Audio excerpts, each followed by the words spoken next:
7મી મેના રોજ લોકસભાની ચૂંટણી થશે।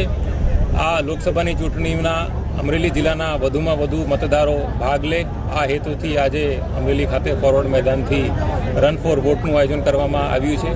આ કાર્યક્રમમાં 4000 જેટલા સામાન્ય અમરેલી જિલ્લાના નાગરિકો ભાગ લીધું છે।